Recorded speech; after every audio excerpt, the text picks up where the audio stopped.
अपने 4 साल के मासूम बच्चे के कत्ल में आरोपी सूचना सेठ पुलिस के सामने अभी तक नहीं टूटी है। इससे गोवा पुलिस की सिरदर्दी बढ़ा दी है। इस केस में रोज नए खुलासे जरूर हो रहे हैं, लेकिन पुलिस के सामने अभी भी कई सवाल हैं जो जस के तस बने हुए हैं।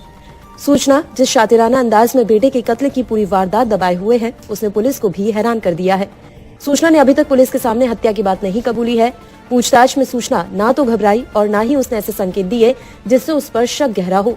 पूछताछ में सूचना ने ऐसी कई बातें कही हैं जो उसे इस संगीन जुर्म से बचा सकती हैं और पुलिस को इसी बात का डर सता रहा है।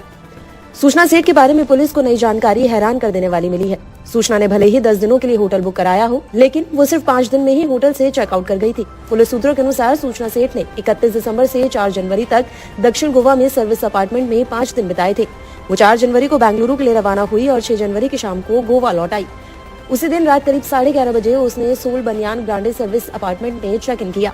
शव की पोस्टमार्टम रिपोर्ट से पता चलता है कि मौत शव बरामदगी से करीब 36 घंटे पहले हुई थी। पोस्टमार्टम रिपोर्ट के मुताबिक सूचना ने होटल में चेक इन करने के 2 घंटे के भीतर ही अपने बेटे की हत्या कर दी होगी।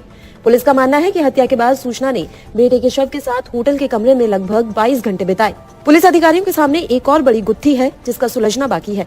6 जनवरी की देर रात 2 बजे बेटे का कत्ल करने के बाद सूचना 7 जनवरी को पूरे दिन कमरे में ही रही। उसने ना तो किसी को कॉल किया और ना ही मैसेज। इसी दिन पति वीकेंड का अपने बेटे से मिलना तय था, लेकिन सूचना ने ना तो पति के मैसेज का रिप्लाई किया और ना ही कोई संपर्क किया।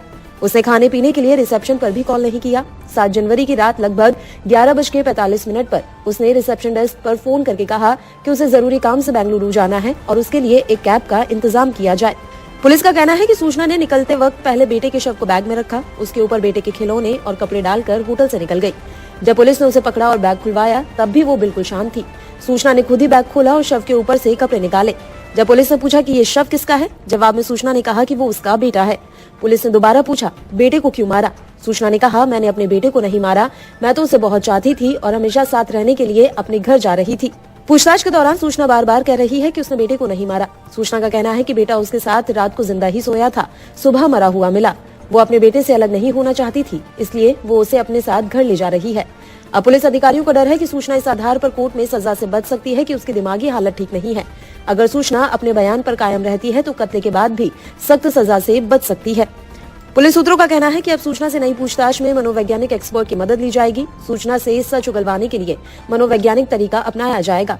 सूचना से पूछताछ के दौरान उसकी हरकतों और बोलने के तरीकों को भी गौर किया जाएगा ताकि सच का पता लग सके कि सूचना कब सच बोल रही है और कब झूठ।